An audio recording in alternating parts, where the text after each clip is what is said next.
Sutra teratai yang menakjubkan bab 14, praktek penuh kedamaian dan kebahagiaan. Sebab dan kondisi perlu direnungkan dengan hati-hati, hindari pemaksaan jalinan jodoh buruk. Sim Fa Xiang Sutra Teratai episode 1392. Dharma yang dibabarkan oleh Buddha tersimpan sejak masa dulu, sekarang, dan mendatang. Sebagaimana sekarang Buddha dalam membuktikan Dharma agung dari kendaraan tunggal, perlu menjelaskan tentang sebab dan kondisinya.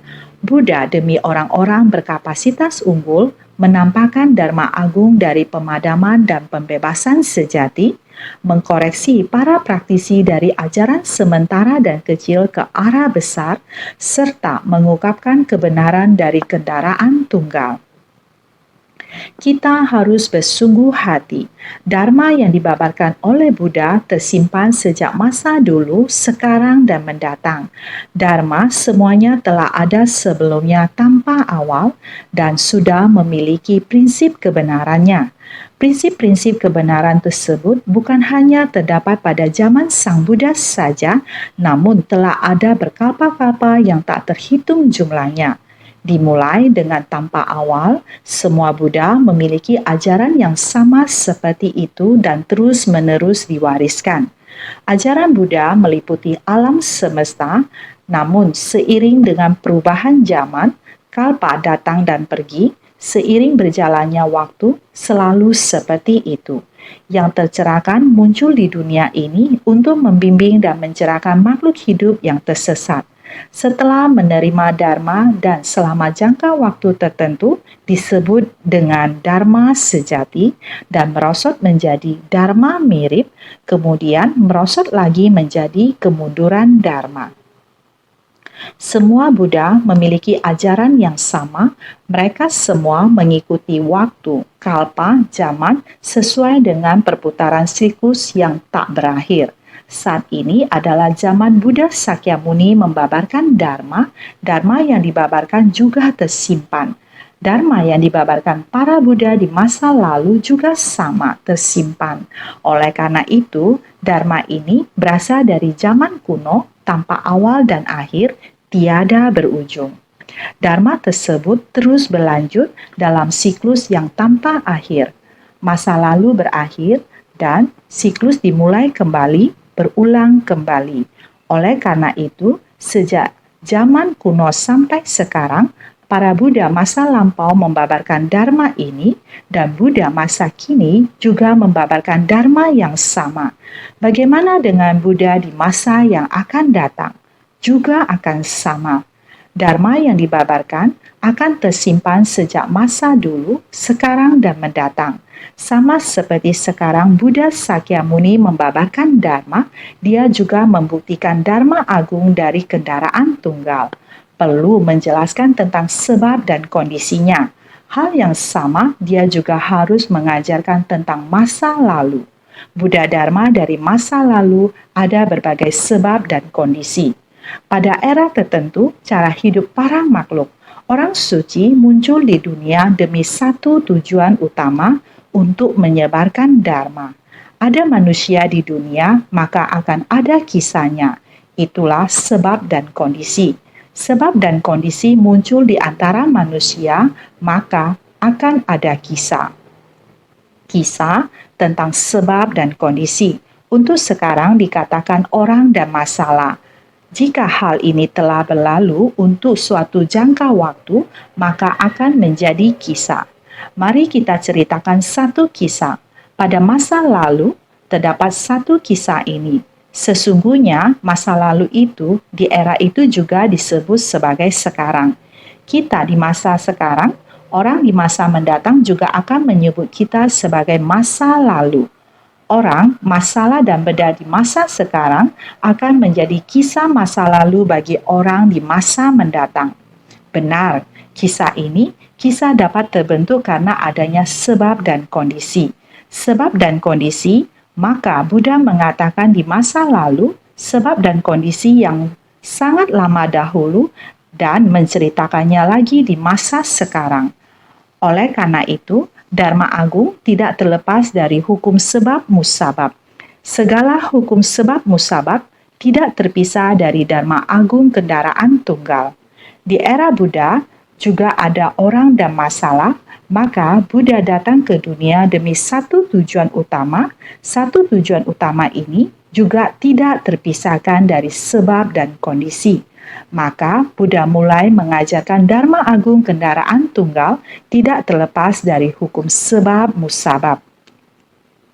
Buddha demi orang-orang berkapasitas unggul menampakkan Dharma Agung dari pemadaman dan pembebasan sejati, menunjukkan kepada semua orang ajaran jejak. Setelah dibabarkan sampai akhir, dianalisa sampai akhir, apapun tidak ada. Manusia hidup hingga akhir juga tidak ada apapun. Tidak peduli apakah ada membina diri atau tidak membina diri, hingga akhir masih saja tidak terhindar dari tua, sakit, mati. Yang tidak membina diri hanya menciptakan kerisauan. Sangat banyak karma yang terakumulasi. Bibit jahat ini, benih jahat sama saja pada akhirnya dia juga meninggal. Mati berarti telah padam. Dunia tidak ada lagi orang ini. Bajik, orang yang memindah ajaran bajik, pada akhirnya juga akan meninggal. Hanya saja di dalam kehidupannya, lebih berkurang kejahatannya, lebih berkurang kegelapan batin, ataupun tidak menciptakan kejahatan. Batin sangat polos, tetapi dia menambah kebajikan. Sebab akibat bajik, dia menambahkan. Menyerap begitu banyak kebijaksanaan dari Dharma bajik, memiliki jalinan jodoh bajik yang menciptakannya. Ada ajaran Buddha yang baik untuk membasahi lahan batin, jadi pada akhirnya sama juga, tubuhnya juga bisa lenyap, juga meninggal. Tetapi kesadaran pikirannya, yakni semua yang telah ada di karma kesadaran adalah bibit bajik, yaitu ajaran dari jiwa kebijaksanaan. Di dalam lahan kesadaran ke-8, inilah kesamaan dari kehidupan manusia. Pada akhirnya masih sama, yaitu pemadaman sejati, yaitu tidak ada lagi atau hilang. Apalagi Dharma yang telah dibabarkan oleh Sang Buddha yang menganalisanya untuk kita. Tidak perlu melekat. Dunia manusia, banyak maupun sedikit, kehidupan sebelum-sebelumnya, ada jalinan jodoh yang bagaimana, menciptakan karma yang bagaimana, tetapi di dalam karma buruk itu juga memiliki dharma sejati yang bajik. Jadi, membicarakan mengenai hukum sebab akibat masa lalu, maka akan sangat banyak. Kita, manusia dan hewan, sifatnya setara.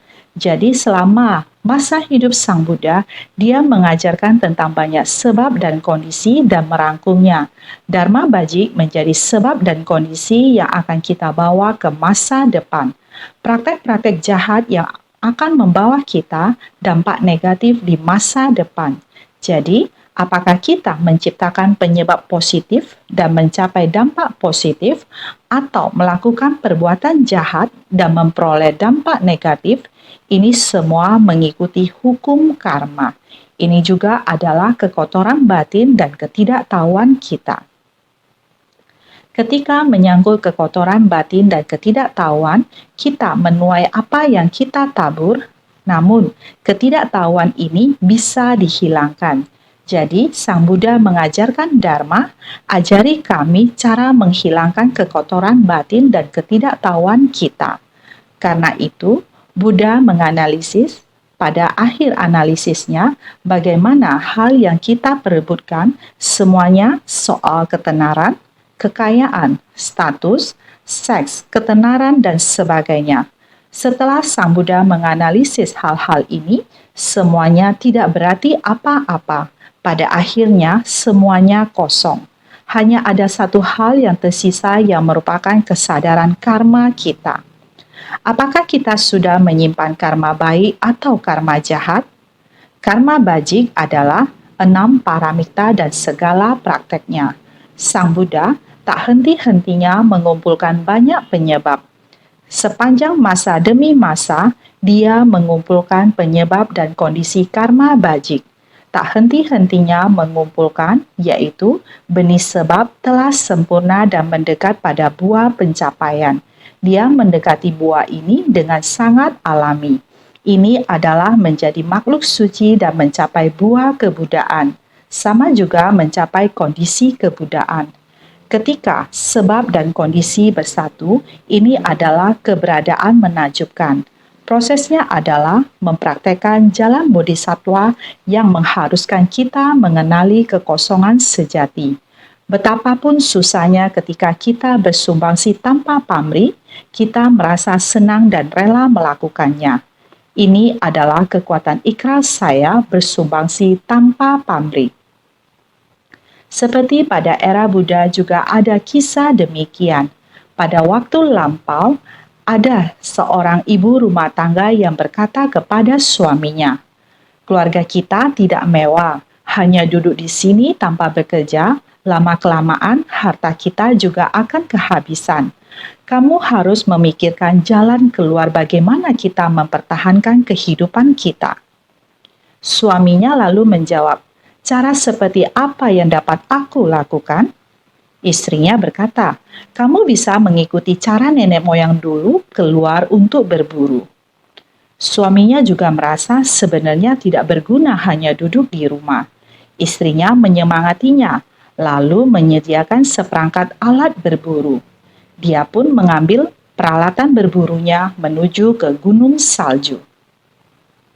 Di gunung salju, terdapat sekelompok gajah yang hidup dengan damai. Sekelompok gajah ini memiliki kesadaran. Kesadaran mereka adalah bersembunyi jauh di dalam gunung ini. Yang paling mereka takuti adalah bertemu dengan pemburu. Pemburu, jika menemukan mereka, pasti akan mengambil nyawa mereka. Apa tujuan pemburu membunuh gajah? Tujuan mereka adalah untuk mendapatkan gading gajah. Sekelompok gajah ini, mereka memiliki kesadaran demikian. Di antaranya ada seekor gajah menyembunyikan gading nenek moyang mereka di suatu tempat. Dan setelah ganti ayah gajah ini juga meninggal, dia juga menyimpan gading ayahnya di tempat yang sama. Dia juga memiliki gadingnya sendiri dan dia takut juga jika suatu hari ketemu dengan seorang pemburu. Dia juga akan kehilangan nyawanya karena kedua gading itu. Jadi, suatu hari saat berjalan di hutan yang sunyi, tiba-tiba dia melihat ada orang. Gajah ini sangat baik. Dia berpikir, pria ini akan tetap menemukan aku. Sebaiknya aku menyapanya sendiri. Jadi, dia mengeluarkan suara dari hidungnya. Pemburu itu mengikuti suara itu dan datang bertemu. Gajah bertanya kepada dia, "Anda datang ke sini ingin melakukan apa?" Tentu saja pemburu itu berkata, "Aku datang ke sini untuk mengambil kedua gigimu," yaitu gading. Kehidupan manusia tergantung pada berburu di hutan. Oleh karena itu, saya datang ke sini. Gajah berkata, "Jika saya memberikannya kepada Anda, apakah kamu akan kembali?" Pemburu berkata kepada gajah, "Jika saya memiliki gading ini, aku akan mengambilnya kembali. Aku dapat berdagang, aku dapat menikmati. Kenapa harus susah-susah datang ke gunung, ke hutan lagi?" Jadi, gajah itu berkata, "Hal ini bagus. Aku memberikan gading ini, tetapi Anda harus menjamin Anda tidak akan kembali untuk mengganggu semua hewan di hutan." Pemburu sudah menyetujuinya. Ia menggunakan belalainya untuk mengeluarkan gading kakek buyutnya, memberikan kepada pemburu gadingnya. Pemburu juga sangat menyukai gading yang ia terima, kemudian membawanya ke pasar. Awalnya yang berpikir untuk pulang ke rumah, kemudian merasa bahwa lebih baik saya menjual gadingnya lalu pergi makan dahulu. Jika tidak, jika saya pulang ke rumah, uangnya harus diserahkan kepada istri. Dengan begitu, saya tidak akan memiliki apapun. Keserakahan muncul. Akhirnya, pemburu membawa gading ini ke pasar dan pergi ke penginapan. Di penginapan, Ada seseorang melihat orang ini membawa sebuah gading, kemudian berpikir bahwa saya harus mendapatkan keuntungan dari orang ini. Maka, setiap orang mempunyai tujuan masing-masing. Saat pemburu masuk ke dalam penginapan, orang penginapan ini melayaninya dengan penuh perhatian. Orang penginapan ini meletakkan gading dengan hati-hati, kemudian segera menyiapkan arak dan sayuran, menunggunya makan dan minum arak hingga mabuk. Lalu membawa kontrak dan mengatakan kepada pemburu bahwa saya akan membeli gading ini darimu. Mari kita membuat sebuah kontrak. Bagaimana cara membelinya? Bagaimana membelinya? Karena pemburu itu sedang mabuk, dia berpikir yang terbaik adalah minum dan makan. Sehingga pria itu menulis, bisa minum di sini. Berapa lama dia bisa minum? Berapa banyak dia bisa minum? Dan berapa lama dia bisa makan di sini? Pada kenyataannya, waktu yang disebutkan adalah waktu yang singkat. Kontrak ini memberi sedikit keuntungan bagi pemburu, tapi dia membayar harga yang mahal. Tempat penginapan ini membiarkan dia minum dan makan dalam waktu singkat dan jumlahnya juga sedikit. Mereka membiarkannya minum sampai dia mabuk. Setelah beberapa hari dia kembali minum lagi, tapi pria ini di tempat penginapan itu berkata, "Anda telah menggunakan apa yang ada di akun Anda." "Tidak mungkin, gadingku sangat berharga. Bagaimana mungkin?" "Setiap hari kamu mabuk. Kamu bahkan tidak tahu berapa hari telah berlalu. Tidakkah kamu melihat, kamu menulis ini bersama dengan cap jarimu ada di sini?" Sangat tak berdaya.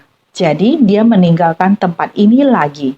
Dia berpikir, jika saya pulang dengan tangan kosong, keluarga saya tidak tahu apa yang akan mereka lakukan terhadap saya. Jadi, gading. Sebaiknya saya naik ke gunung lagi dan meminta gading pada gajah ini. Sehingga dia pergi ke gunung dan hutan lagi. Tiba di pegunungan bersalju di tempat yang sama melihat gajah itu, lalu gajah berkata, "Bukankah kamu sudah mengambil gading? Kamu bukan?" "Iya, saya kilaf sesaat. Beginilah cara saya minum. Aku kehabisan gading seperti ini. Aku tidak bisa pulang ke rumah dan menjelaskan." Gajah ini mengambil kembali gading ayahnya, mengeluarkannya lagi, memberikannya kepada laki-laki itu dan berkata kepadanya, "Jika aku memberikannya kepadamu sekarang, kamu tidak boleh datang kembali lagi. Ini cukup bagi saya. Alangkah baiknya saya bisa pulang dan menjelaskannya." Lalu dia pergi. Nyatanya, dia baru berjalan setengah jalan, dalam hatinya berpikir, "Lebih baik saya memperdagangkan barang-barang ini. Jika berdagang, saya bisa menghasilkan uang. Saya bisa menikah lagi. Mengapa saya harus pulang ke rumah? Saya mendapatkan seorang istri, saya memulai sebuah keluarga lagi, dan saya tidak perlu kembali ke rumah. Jadi, kali ini juga sama saja." Karena mabuk-mabukan, ada minuman keras untuk diminum, mau jalan melewati tempat penginapan ini lagi, masih sama juga. Uang akan habis ditipunya. Masih selalu mabuk-mabukan, tidak pernah sadar. Tunggu sampai uangnya habis total, maka akan kembali. Saat ini, dia ingin kembali ke pegunungan bersalju. Dia tidak berani melihat gajah itu lagi. Dia lalu berpikir, "Saya harus menembaknya dengan anak panah. Agar dia tidak melihatnya, saya akan menembaknya." Gajah tersebut baru saja keluar dari mandi di kolam. Merasa sedikit lelah, sehingga ia tertidur di sana. Melihat gajah lagi tertidur, dia mengambil anak panah dan menembakkannya dari jarak jauh. Menembak di tengah kedua alis gajah, sehingga darah terus mengalir. Ketika gajah terbangun, ia membuka mata untuk melihat dari mana arah datangnya anak panah ini. Ia mulai melihat ke arah ini. Benar, orang yang sama datang lagi. Gajah itu berkata lagi kepada orang tersebut. Ia berkata, dengan tenaga saya pada saat ini, saya masih mempunyai tenaga untuk membunuhmu. Namun saya tidak mau membunuhmu, karena moyang saya membina diri di tempat ini. Tahu bahwa sekarang saya terlahir dengan wujud tubuh binatang, maka mengetahui saya mempunyai kekuatan karma, saya bersedia melatih diri di kehidupan ini. Saya tidak mau membunuh makhluk hidup. Jadi, jiwa kehidupanmu, saya tidak mau mengambilnya. Keinginanmu akan saya wujudkan. Namun, Anda harus segera dengan sangat cepat segera mengambil gading saya. Saya menggunakan tubuh saya untuk melindungimu. Saya bertahan. Anda segera dengan sangat cepat mengambil gadingku. Anda harus segera meninggalkan tempat ini. Jika tidak, nyawa Anda akan melayang. Saya tidak akan membiarkan suku saya menciptakan karma pembunuhan. Anda harus segera pergi. Dengan demikian, gajah itu membiarkan gadingnya diambil dan pergi. Setelah Buddha menceritakan kisah ini, beliau memberitahu semua orang, pemburu itu adalah salah satu biksu jahat yang berada di dalam anggota sangha. Kehidupan demi kehidupan, dia selalu memakai jubah biksu, menipu orang demi manfaat diri sendiri. Gajah adalah Raja Bimbisara. Raja Bimbisara adalah orang yang melatih diri dan memupuk berkah sehingga dari kehidupan ke kehidupan, dia, Raja Bimbisara, menjadi raja. Cerita ini bukanlah salah satu cerita kehidupan Buddha sendiri, ini adalah mengenai Raja Bimbisara. Oleh karena itu, kita hendaknya bersungguh-sungguh. Terkadang yang Buddha ajarkan adalah mengenai kehidupan lampau muridnya. Terkadang beliau membahas tentang kehidupan lampau beliau sendiri. Tidak peduli apakah itu perumah tangga ataupun muridnya. Melatih diri, bahkan orang yang melatih diri juga demikian. Di kehidupan lampau mereka juga mempunyai kebiasaan buruk. Sedangkan perumah tangga memiliki niat pikiran baik. Sebab dan akibat inilah yang ingin dibahas oleh Buddha, sehingga belum tentu orang yang melatih diri lebih berbudaya daripada yang berjubah putih. Orang yang berjubah putih adalah perumah tangga. Tekad kuat dari perumah tangga dalam melatih diri. Tekad tetap kokoh walaupun memiliki karma, tidak mampu untuk mengikis kerisauan dunia, tetapi mereka memupuk berkah. Kehidupan demi kehidupan mereka kembali ke dunia dan selalu memiliki berkah menjadi raja. Sehingga inilah yang mereka buat dan yang mereka bawa bersama kesadaran karma mereka. Oleh karena itu, Buddha demi orang-orang berkapasitas unggul menampakkan Dharma Agung dari pemadaman dan pembebasan sejati. Pemadaman dan pembebasan ini kita hendaknya melatih praktek suci. Jadi, mengkoreksi para praktisi dari ajaran sementara dan kecil ke arah besar. Dia menggunakan sebab dan kondisi untuk membimbing setiap orang. Meskipun memiliki pikiran baik, namun mereka masih belum membangkitkan tekad untuk melampaui dunia ini. Tanpa dharma yang melampaui dunia, mereka masih memupuk berkah di dunia. Meskipun mereka berkata mereka ingin membina diri, namun mereka tidak bersungguh hati untuk membina diri.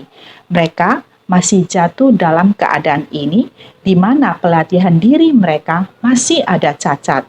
Oleh karena itu, Buddha mengajarkan tentang hukum muncul dan lenyap, agar semua orang lebih memahaminya. Ini adalah sebesit niat pikiran, kita harus memupuk niat pikiran ini dengan baik-baik. Jika tidak, mereka berlatih hanya dalam nama saja. Batin ini, akar kebijaksanaan ini masih belum mendalam dalam batin kita. Sifat kebijaksanaan ini masih belum memasuki batin kita. Kita hanya membawa tabiat buruk kita untuk membina diri. Kita memakai jubah biksu, namun batin kita tidak dilatih, masih terus reinkarnasi di dunia ini. Biksu jahat ini masa lampaunya adalah demikian. Sekarang, pada zaman Buddha, dia adalah salah satu yang merupakan kelompok yang sama dengan Devadatta. Jadi, mengkoreksi para praktisi dari ajaran sementara dan kecil ke arah besar. Ini adalah menginginkan setiap orang membangkitkan tekad agung dan membangun ikrar luhur. Mempraktekkan jalan bodhisattva harus melindungi batin kita, selalu membina diri kita agar di lingkungan apapun kita berada, kita tidak akan tergoyah serta mengungkapkan kebenaran dari kendaraan tunggal. Ini adalah bagaimana kita harus bersungguh-sungguh melatih dengan 6 akar indera kita. 6 akar, landasan indera sebagai benih sebab. 6 kondisi luar, objek indera sebagai kondisi pendukung, harus berjaga diri dengan hati-hati. Ketika akar mata bertemu dengan objek bentuk, harus mendisiplinkan diri dengan hati-hati sebab kesadaran akan muncul mengikutinya, begitu juga akar lainnya. Ini dinamakan sebab dan kondisi, perlu direnungkan dengan hati-hati.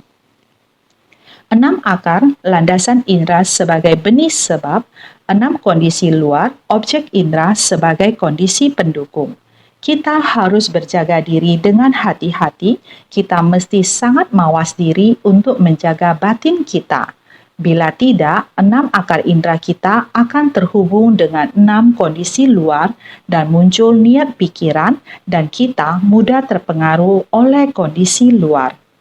Ketika akar mata bertemu dengan objek bentuk, pada saat seperti ini, kita harus mendisiplinkan diri dengan hati-hati, kita harus benar-benar berhati-hati dan menegakkan sila.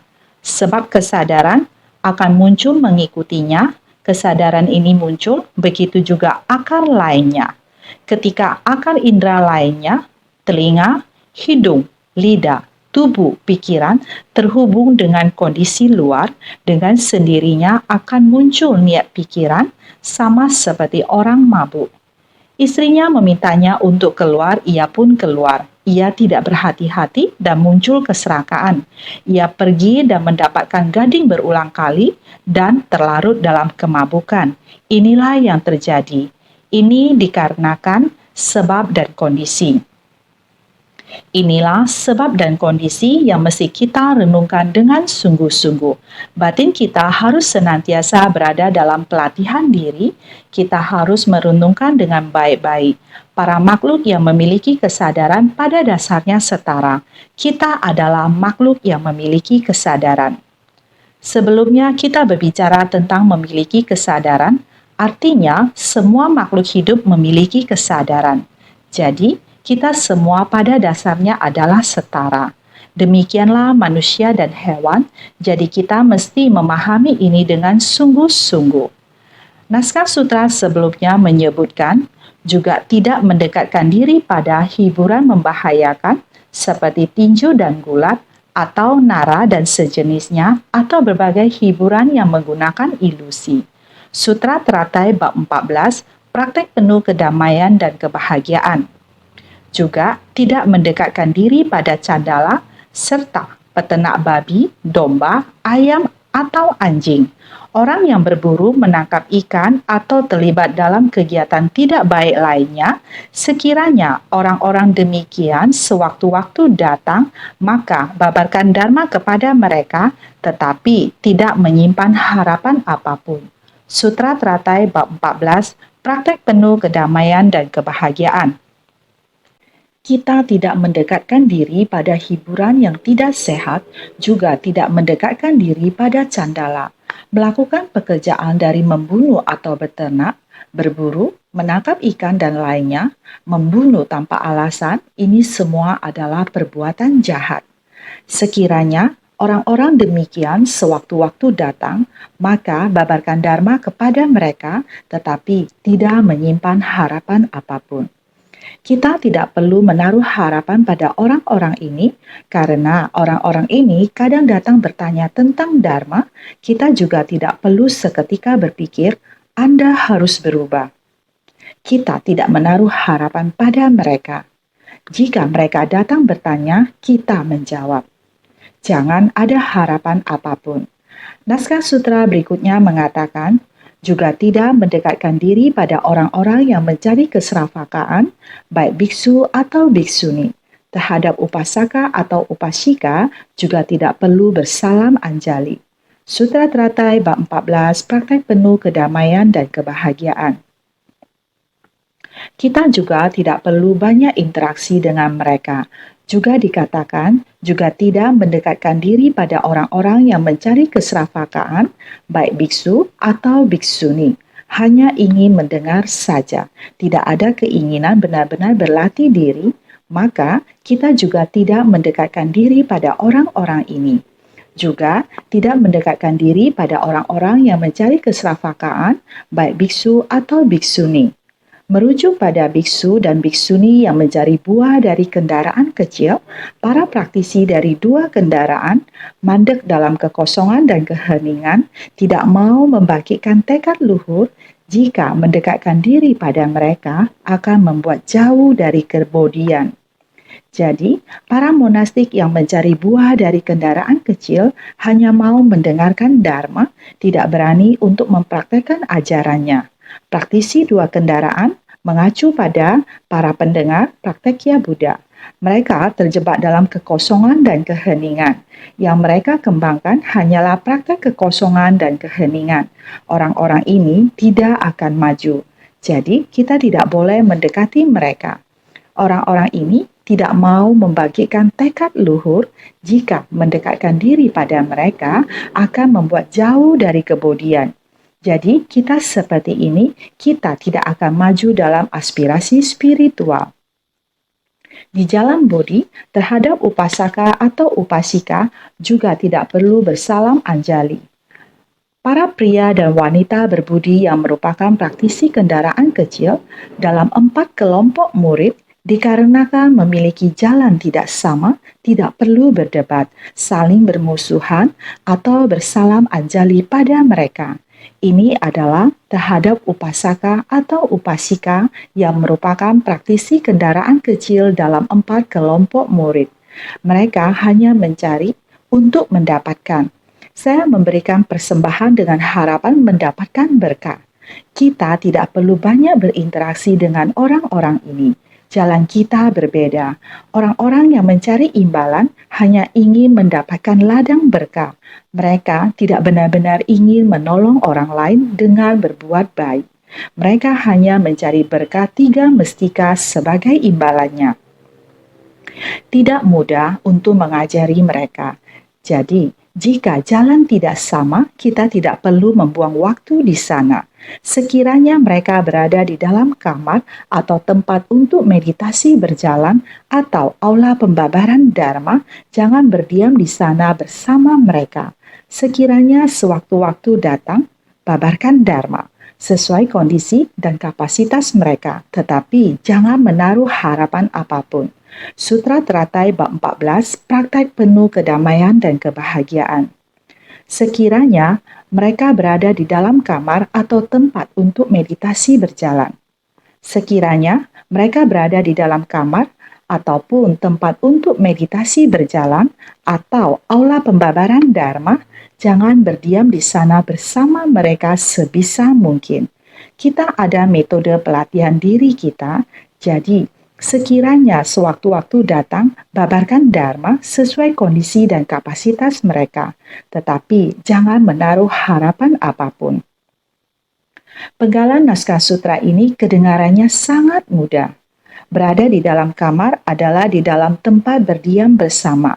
Tidak ada niat untuk tekun bersemangat. Jika dengan orang yang seperti ini, tinggal bersama dengannya, mempraktekkan jalan kebenaran di tempat itu, apakah itu di dalam satu kamar atau tempat pelatihan untuk praktek jalan kebenaran atau berada di dalam aula pembabaran dharma, tidak perlu bertahan bersama mereka. Ini adalah apa yang dikatakan dalam naskah sutra. Jika semua orang tidak mendengar dengan jelas atau tidak memahaminya, kita hanya memahami secara tertulis, demikian kita akan saling mengabaikan. Tidak boleh begitu. Kita masih harus menjalin jodoh baik Dengan kata lain, jika kita berada di tempat ini dan mereka tidak mau berjalan di jalan ini, kita tidak perlu terus memaksa mereka memarahi mereka. Demikian, mereka akan timbul kerisauan. Tentu saja, hubungan antar manusia masih membutuhkan cinta kasih. Kita sering berkata tentang makhluk yang tersadarkan, orang yang hanya memberi manfaat bagi diri sendiri, orang yang mementingkan diri sendiri, mereka memiliki kondisi mereka sendiri. Jadi, kita masih perlu bergaul harmonis dengan mereka. Jadi, sekiranya sewaktu-waktu datang, terkadang mereka sendiri mencari kita dan kita perlu berdebat terus dengan mereka bahwa Anda salah, Anda harus melakukan ini, atau mengapa Anda tidak melakukan ini, atau mengapa kamu bisa demikian egois. Ini tidak perlu Anda katakan, karena mereka adalah demikian. Sekiranya sewaktu-waktu datang, orang-orang seperti ini mungkin suatu waktu datang sendiri dengan niat baik, maka disebut sewaktu-waktu datang. Terkadang mereka akan datang dengan sendirinya. Sekiranya sewaktu-waktu datang, orang-orang seperti ini kemungkinan memiliki waktu dengan maksud yang baik mendatangi dan berharap berbincang dengan kita. Di saat seperti ini disebut sewaktu-waktu datang, yang diartikan sebagai ada waktunya.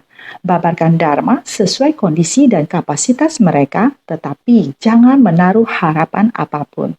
Ketika orang-orang seperti ini datang, kita bisa dengan kasual berbincang dengan mereka dan juga mengajari mereka beberapa. Tetapi jika mereka tidak bersedia, kita tidak perlu untuk memaksa mereka. Babarkan Dharma sesuai kondisi dan kapasitas mereka, tetapi jangan menaruh harapan apapun. Karena mereka belum menerima transformasi besar, boleh saja menuruti tekad kecilnya dengan membabarkan Dharma sesuai kondisi dan kapasitas mereka, juga tidak boleh menaruh harapan apapun. Oleh karena itu, karena mereka belum menerima transformasi besar, boleh saja menuruti tekad kecilnya. Mereka akan begitu susah untuk berubah. Lebih baik jika mereka beriringan bersamaan dengan aspirasi mereka. Kita tidak perlu untuk memaksa mereka sehingga membabarkan Dharma sesuai kondisi dan kapasitas mereka. Jika mereka tidak memahaminya, kita bisa memberitahu mereka tidak perlu untuk memaksa mereka untuk mengatakan bahwa hanya ini jalannya. Oleh karenanya, juga tidak boleh menaruh harapan apapun. Kita tidak perlu untuk terus mengekspektasikannya untuk mereka harus mendengarkan kita. Lagi pula, kita sudah mengajari mereka sedikit. Itu sudah cukup jika orang-orang bahagia dengan itu. Semestinya menghindari pemaksaan jalinan jodoh dengan teman buruk. Teman seperti ini bukan yang terbaik, sehingga setidaknya kita harus menjaga jarak dengannya. Semestinya menghindari pemaksaan jalinan jodoh dengan teman buruk. Orang-orang yang mencari buah keserakahan memiliki tekad dari kendaraan kecil. Sekiranya para bodhisatwa yang memiliki kebijaksanaan Buddha bertemu dengan para praktisi kendaraan kecil ini, juga boleh sesuai kondisi menerima mereka. Namun ini berkaitan dengan para bodhisatwa pemula, para praktisi yang baru mendengar tentang lingkup kendaraan tunggal, sebab begitu mendekatkan diri akan terpengaruh oleh para sravaka itu, di mana masing-masing memiliki pencerahan tersendiri sebagai hasil pelatihan diri mereka. Menghindari pemaksaan jalinan jodoh dengan teman buruk, pelatihan semacam ini bersama-sama dalam satu ruangan, tetapi ajaran itu tidak semua bisa disatukan. Kita juga tidak perlu begini menolak, tetapi kita harus menjaga diri sendiri dengan baik. Oleh karena itu, menghindari pemaksaan jalinan jodoh dengan teman buruk. Jangan menjalin jodoh buruk dengan dia, tetapi juga jangan menolak dia. Tidak perlu perhitungan dengan dia. Oleh karena itu, Orang-orang yang mencari buah keserakahan memiliki tekad dari kendaraan kecil, hanya ingin mendengar. Sudah cukup. Jika pada tahap tersebut bisa dapat waktu luang, senang rasanya menjalani hidup santai seperti ini. Semacam orang yang ajaran kendaraan kecil ini, kita tidak perlu ngomong banyak terhadap dia. Dengan sesungguhnya, pelatihan dengan ajaran kita, jadilah teladannya. Demikian saja. Oleh karena itu, sekiranya para bodhisatwa yang memiliki kebijaksanaan Buddha bertemu dengan para praktisi kendaraan kecil ini, juga boleh sesuai kondisi menerima mereka. Kita menggunakan bentuk tubuh kita untuk mempengaruhi dia bukan dengan cara menyalakannya secara paksa, atau dengan memaksa untuk menyuruh dia harus mendengarkan kita. Kita menjadi teladan untuk dia lihat, memberi nasihat sesuai jalinan jodoh, tidak perlu mencari harapan apapun padanya. Ini tidak perlu. Namun, bodhisatwa yang baru membangkitkan tekad ini, apa yang dibicarakan sekarang semuanya mengenai tekad yang pertama kali muncul tersebut. Jika bukan karena batin yang kuat, beberapa hari ini terhadap praktisi pemula, orang yang saya bicarakan, kita jangan terlalu dekat. Ini adalah pekerjaannya. Kita jangan terlalu dekat, demikian dan sebagainya. Kita jangan mendekat, ditakutkan hati kita yang masih belum kuat, batin kita akan terpengaruh olehnya. Oleh karena itu, bodhisatwa yang baru membangkitkan tekad ini sebisa mungkin menjauhi hal-hal yang sudah disebutkan sebelumnya, permainan berbahaya dan lainnya, serta hal-hal seperti berburu dan bermain. Dan orang yang melatih kendaraan kecil, kita jangan semuanya langsung menerima mereka dan mempengaruhi kita.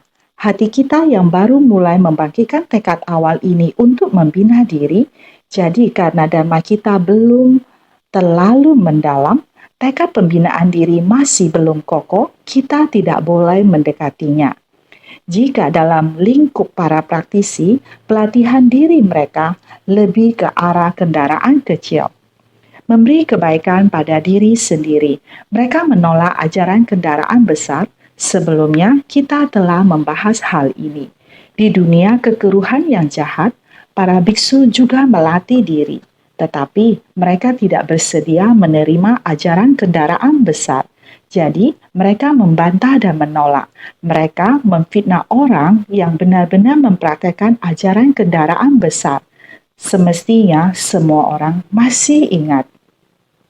Jadi tekad awal kita tidak boleh mendekati orang-orang yang demikian. Batin pencerahan kita akan rusak. Jadi kita tidak boleh. Ini adalah bagi para bodhisatwa yang baru membangkitkan tekad awal, baru mulai mendengar kondisi ajaran tunggal. Para praktisi yang baru membangkitkan tekad dengan orang-orang tersebut. Sebelumnya baru disebutkan, orang-orang tersebut pergi mendekati akan terpengaruh, merusak batin pencerahan agung mereka. Jadi kita harus menghindar, tidak boleh mendekati. Sebab begitu mendekatkan diri akan terpengaruh oleh para sravaka itu, di mana masing-masing memiliki pencerahan tersendiri sebagai hasil pelatihan diri mereka. Jika kita mendekati, mereka pasti memiliki ajaran kendaraan kecil mereka, prinsip kebenaran mereka. Kita akan terpengaruh oleh mereka. Demikian juga, ini adalah jalan kebenaran berbeda. Tekad pembinaan diri kita masih belum kokoh. Kita akan mudah terpengaruh oleh mereka. Jadi, para bodhisatwa ini mungkin akan tergerakkan hatinya sampai mundur dan terjerumus. Atau karena berbeda pandangan, lalu memunculkan perdebatan, ini malah akan merintangi kemajuan diri. Jadi, lebih baik tidak mendekatkan diri pada mereka. Bodhisatwa. Kita sebagai bodhisatwa yang membentuk aspirasi bodhisatwa, kita akan dipengaruhi oleh prinsip-prinsip praktisi kendaraan kecil. Analisis mereka dapat mempengaruhi aspirasi kendaraan besar kita.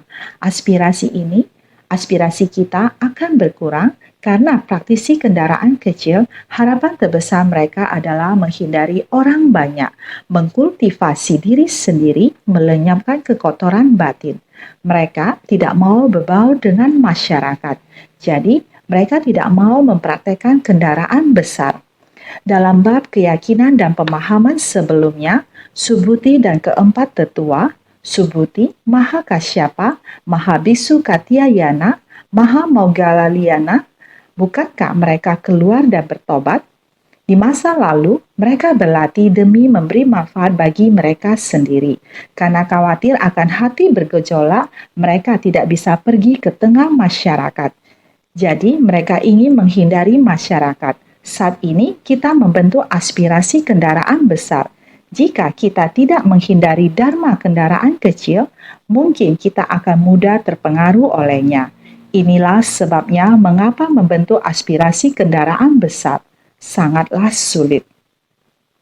Setelah Sang Buddha memberi peramalan kepada para murid menerima peramalan meskipun para murid telah membangkitkan tekad agung, namun masih takut, tidak berani di dunia saha. Mereka berkeinginan untuk pergi ke dunia lain. Semuanya merasa takut akan orang-orang yang keras kepala ini. Apalagi bagi orang yang baru saja membangkitkan tekad, pasti memiliki hati pelatihan yang masih belum teguh. Kekuatan pelatihannya masih belum kokoh sehingga sangat mudah masuk kembali ke ajaran kendaraan kecil. Jadi, Sang Buddha mau agar kita untuk waspada. Kalau tidak, mengapa kita harus menghindari biksu-biksuni? Para praktisi kendaraan kecil Sravaka ini, yakni karena praktik Sravaka memiliki ajarannya sendiri yang mana dapat mempengaruhi orang yang membangkitkan tekad besar. Hanya seperti ini sehingga Sang Buddha memintanya untuk menghindari.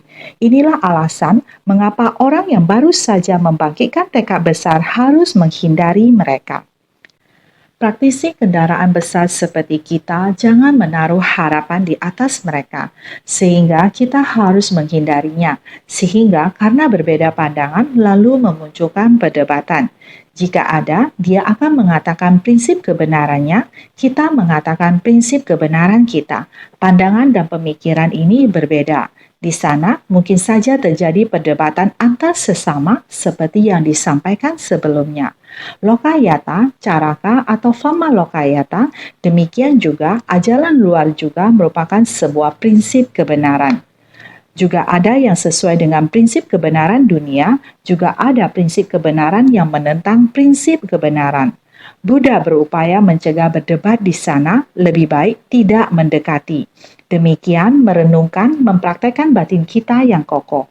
Kita jangan melekat di sana, sehingga jangan bertikai, menjaga dengan baik batin kita.